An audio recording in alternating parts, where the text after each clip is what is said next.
Précédemment dans Deux Sprawl, Red est parvenu à éteindre la menace Sergei à sa manière. Peut-être que le tueur de Palantir deviendra-t-il un allié. Quoi qu'il en soit, il est désormais temps de pousser le mouvement à réaliser un acte radical. Donc Red, tu as eu des informations sur une frange ou une faction au sein de Renouveau Gaïa qui serait un peu plus révoltée et un peu plus encline à se donner à des actes un peu plus radicaux. Qu'est-ce que tu entreprends pour les approcher?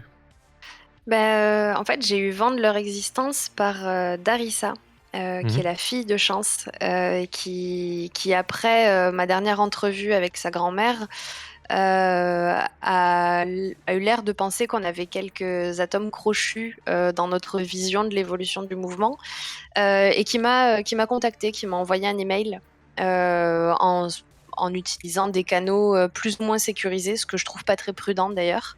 Ouais. Mais du coup, elle m'a proposé de rencontrer ces membres un peu plus radicaux de Renouveau Gaïa qui s'appellent les Loups de Gaïa, Ok. qui font partie de l'organisation, mais qui sont un peu plus vénères, quoi. Ok. Et on a convenu que je les retrouvais encore plus au nord que là où se trouvent les locaux de Renouveau Gaïa, dans un endroit qui est limite une zone blanche en fait.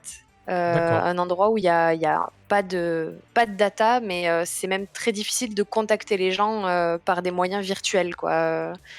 Donc c'est un endroit qui est apprécié parce qu'il est très déconnecté, Du coup, mais c'est... assez difficile d'accès. Ouais. Et pourquoi un tel endroit? Parce que les gens s'en sont emparés et ont défoncé toutes les antennes relais ou parce qu'il y a des satellites et tout? Ou est-ce que c'est parce qu'il y a eu quelque chose? Pourquoi un tel endroit? Je pense que ça a été une zone de conflit entre des personnes qui s'opposaient au règne des corpos et en fait qui est resté une zone genre de territoire neutre entre deux capitales à un moment. Mhm. Et que du coup, Paris s'est juste pas réapproprié ce territoire. Et que pour contrer l'impact des satellites, les gens en fait ont juste créé des espèces de bunkers qui les rendent un peu invisibles et inexistants aux yeux de la société des corpos parisiennes, quoi. Ok, parfait. Eh ben, écoute, ouais, donc on imagine peut-être une espèce de cité un peu souterraine, enfin une cité, quelque chose d'assez modeste, hein, mais disons plutôt une communauté souterraine, peut-être dans les bocages normands, et totalement en autarcie et ouais, un peu en souterrain, ouais, ok. Ouais, Vraiment complètement. limitrophe à Paris, quoi. Faut imaginer Paris rampant jusqu'à Normandie, et après on a cette zone de non-droit. Ouais, ouais, Ok, carrément. parfait. Eh ben écoute, très bien, tu retrouves juste Darissa ou d'autres personnes du coup?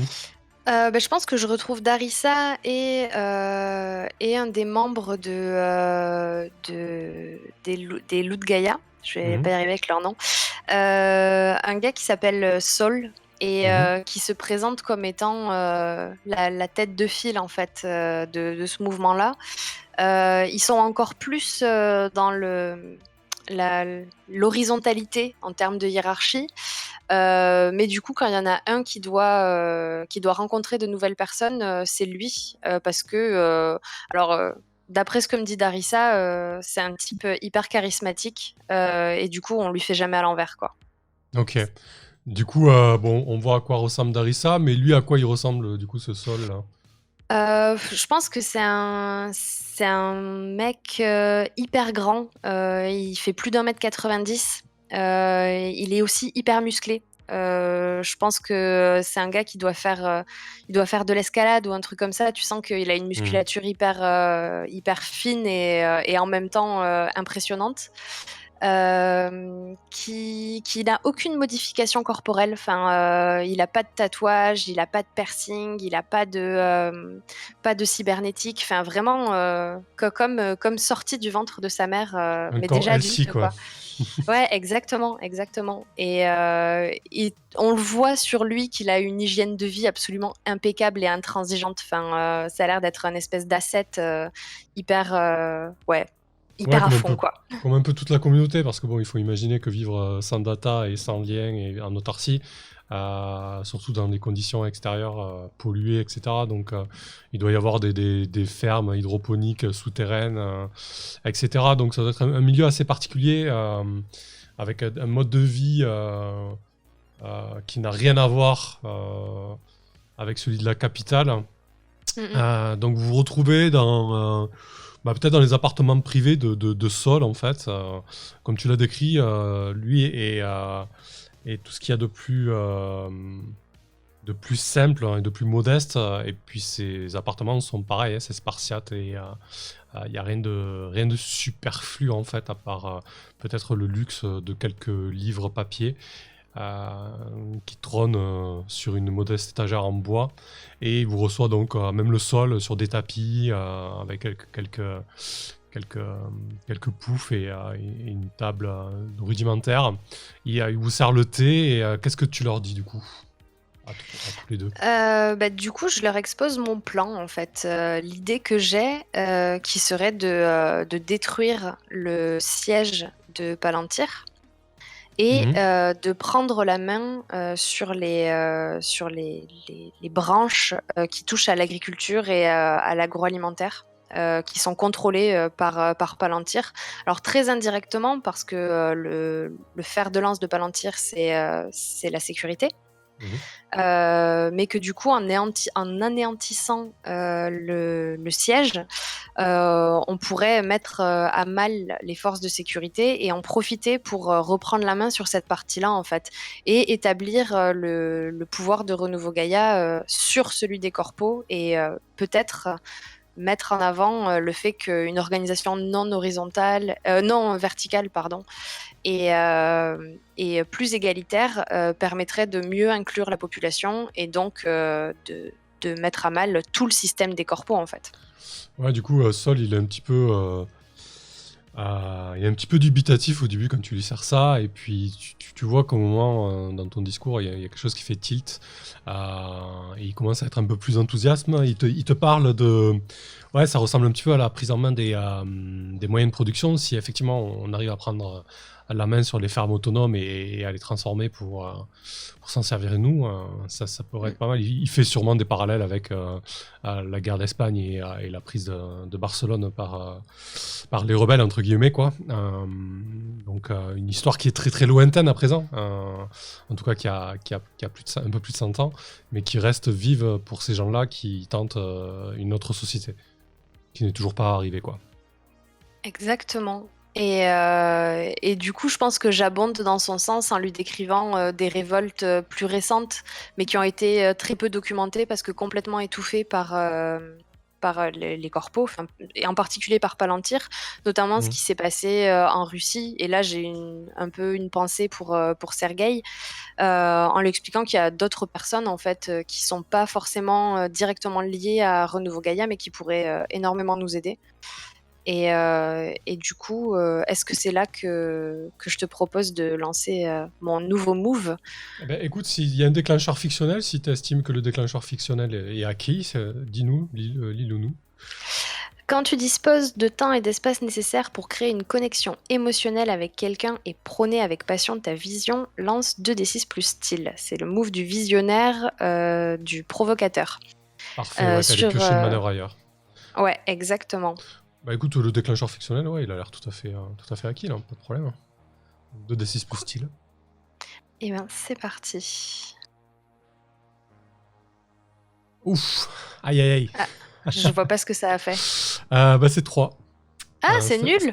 Pardon. Ouais. Ah là là, le gros fail. Il croit pas du tout à Ouais. mon histoire. Non, alors c'est pas forcément ça. Disons que du coup...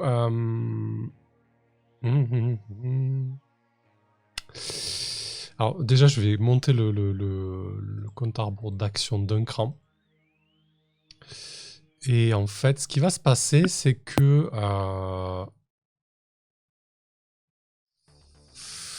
du coup, Sol et Darissa vont vraiment être OK avec ton discours, etc. Par contre, tu te rends compte que c'est vraiment une minorité qui compose les loups de Gaïa. C'est vraiment une minorité au sein de Renouveau Gaïa. Et quand l'État, si vous vous lancez, Renouveau Gaïa pourrait totalement se détacher de l'action, en fait. En disant non, mais ça, c'est pas nous. Et surtout, le fait qu'il y ait Darissa, c'est problématique par rapport à Chance, quoi. Tu sais que Chance fera tout pour protéger Darissa, quitte à enfoncer les loups de Gaïa, quoi. D'accord.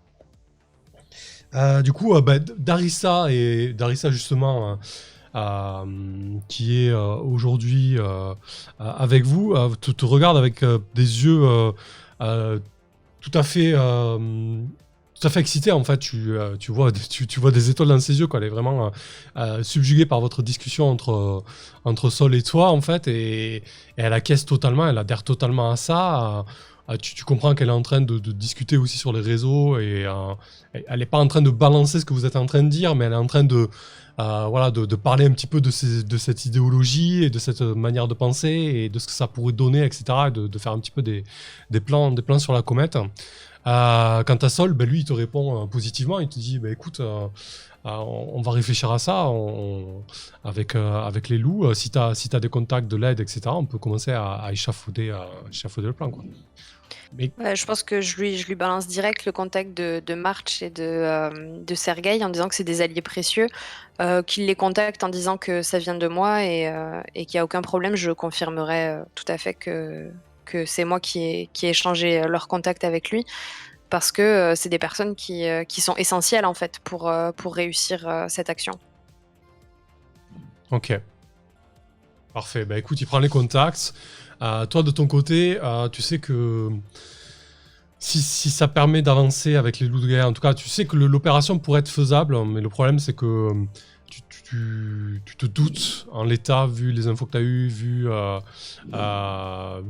relation qu'il y a entre Darissa et Chance, parce que Darissa a dû te glisser quelques mots en disant faut pas que Chance sache que je sois là, et encore moins ma grand-mère, Park. Du coup, tu sais que la position de Park en particulier sera problématique. Voilà. En tout cas, pour pousser le mouvement à là, commettre un acte radical avec les loups, ça serait pas un problème.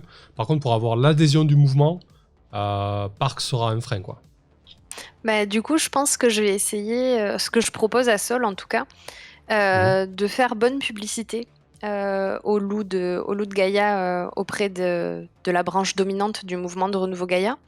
Et d'essayer d'organiser une rencontre, en fait, avec Park quand j'aurai réussi à l'amadouer un peu par rapport à la branche vindicative du mouvement, quoi.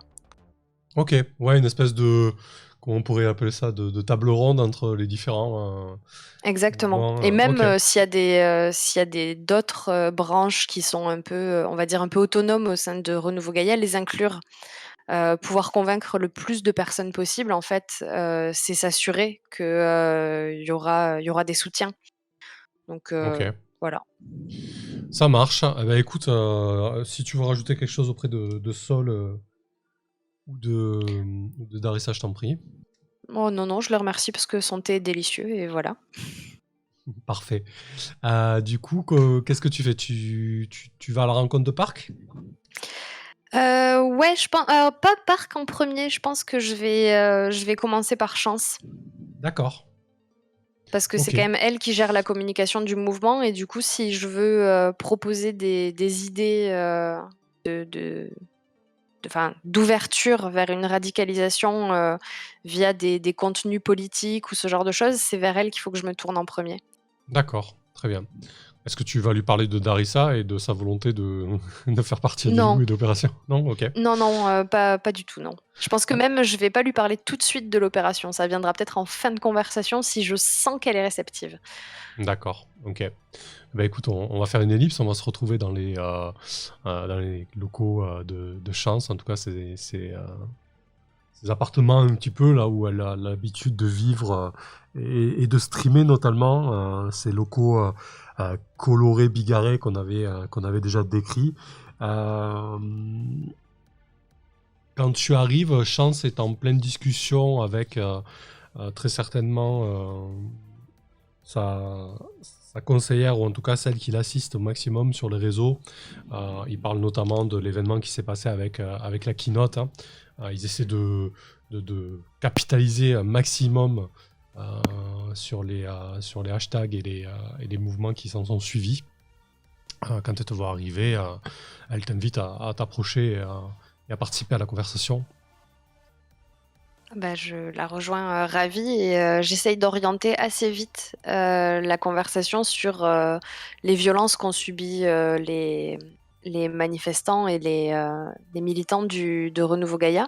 J'essaye de lui donner des nouvelles des personnes qui ont été arrêtées, parce qu'entre-temps, j'ai peut-être réussi à suivre, en tout cas via mes réseaux, comment est-ce qu'ils avaient réussi à sortir, aussi bien s'ils allaient subir un procès ou ce genre de choses. Mhm.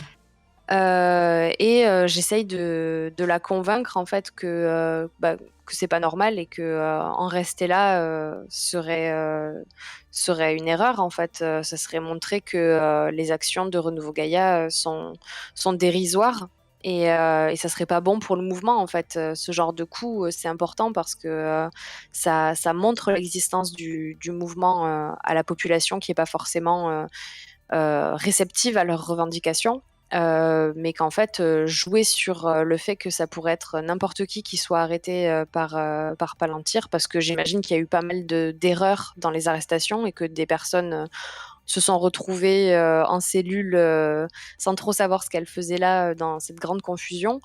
Ça pourrait jouer en notre faveur en fait. Et que c'est maintenant qu'il faut proposer des contenus plus politiques et peut-être plus inclusifs en fait, à l'encontre de Palantir. Ok. Et du coup, lorsque tu exposes ça, Chance t'écoute assez attentivement mais elle te dit, mais le risque principal, c'est que Palantir en ait un petit peu marre de nos agissements et qu'ils nous écrasent sous leurs talons, quoi. Qu'est-ce que tu réponds à ça? Que peut-être justement il faut pas leur laisser le temps de rassembler leurs forces pour pouvoir nous écraser sous leurs talons, comme tu dis, quoi. Qu'il faut agir avant eux. Et convaincre la population du bien fondé de l'action de Renouveau Gaïa, ça se fait en jouant avec les armes de Palantir, c'est-à-dire la communication, les images, et puis en jouant avant eux en fait. Ok. Du coup, pour résoudre un petit peu ça, en fait, c'est assez particulier parce que on ne sait pas si Red est toujours convaincue de ce qu'elle dit ou si elle est vraiment dans son rôle d'agent, en fait. C'est assez ambigu. Mais dans tous les cas, je pense que ça mériterait peut-être un baratiné parce qu'on peut considérer que c'est des paroles en l'air, entre guillemets, parce que c'est vraiment de la convaincre. Ouais, en fait, j'essaye vraiment de la convaincre parce que je sais que ça va servir ma mission et que si j'arrive à mettre suffisamment le paquet sur Palantir, ils me débarrasseront aussi de mes problèmes. Parce que même si Sergueï n'est plus à ma recherche, je sais que Palantir veut toujours ma peau. Du coup, ouais, effectivement, je la baratine parce que j'ai besoin de son soutien en fait. Ok, très bien. Eh ben écoute, vas-y, lance 2d6 plus style, pardon. Oh là là, mais c'est quoi? Mais qu'est-ce qui m'arrive ce soir? Ok. C'est un 4, donc un 6 moins. Eh ben écoute, je vais encore avancer le compteur d'action. Oh mon dieu. Ok, du coup, ouais, Chance accueille ton discours. Mais en fait, d'un autre côté, elle te dit, écoute, en l'état là, il faut vraiment la jouer fine parce que elle te montre en fait les stats, elle te montre les tags qui sont en train d'émerger, etc. il y a une bonne part de la population qui adhère aux idées écologistes de Renouveau Gaïa, à la manière dont ils ont fait leur coup d'éclat, c'est-à-dire, entre guillemets, sans armes ni violence. Et ça, vraiment, ça fédère les gens. Et du coup, elle te dit, ça, on peut pas le casser, quoi. Si on le casse, on se fout dedans, quoi. OK.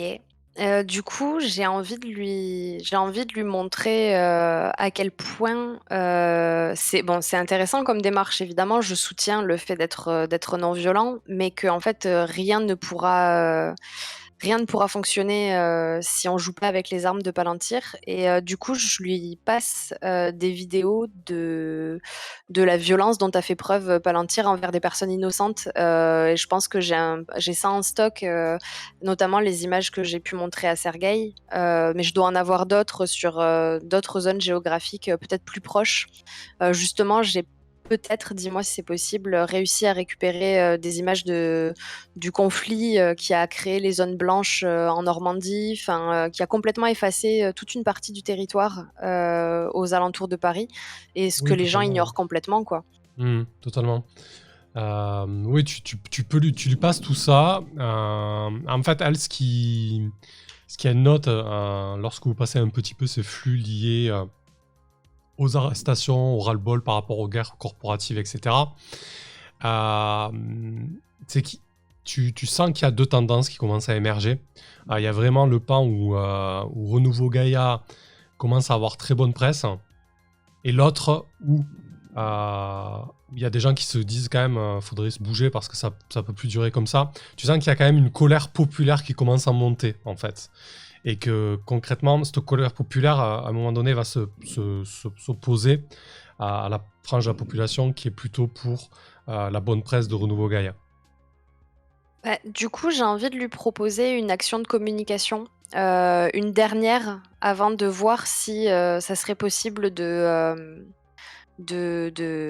retourner, Palantir en fait, parce que j'ai toujours ça en tête et je pense que, Mhm. je le dis assez pour que ça germe dans sa tête aussi.